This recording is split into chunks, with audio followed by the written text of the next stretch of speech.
నెల్లూరు జిల్లా Atmakur police station పరిధిలో ఆకస్మికంగా దాడులు నిర్వహించారు. ఎటువంటి అనుమతులు లేకుండా తరలిస్తోన్న 4 ఇసుక ట్రాక్టర్లను అదుపులోకి తీసుకున్నారు పోలీసులు. ప్రభుత్వ ఉత్తర్వులకు వ్యతిరేకంగా ఇసుకను అక్రమంగా ఎవరైనా తరలిస్తే వారిపై కఠిన చర్యలు తీసుకుంటామని ఎస్ఐ వెల్లడించారు.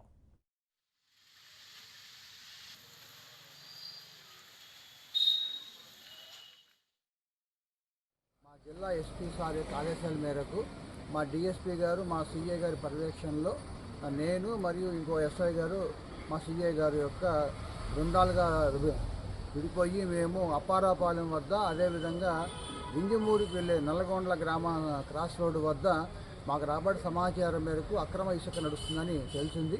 దానిలో భాగంగా మేము ఒక అప్పారాపాలెం క్రాస్ రోడ్డు వద్ద 2 ఇసుక ట్రాక్టర్లు, అదేవిధంగా నల్గొండ క్రాస్ రోడ్డు వద్ద మరో 2 ఇసుక ట్రాక్టర్లు తీసుకున్నాము. దయచేసి చెబుతున్నాము, గవర్నమెంట్ పాలసీ అగెనిస్ట్గా ఎవరైనా సరే ఇసుకని అక్రమంగా తరలిస్తే వారిపైన కఠిన చర్యలను తెలియజేస్తున్నాం.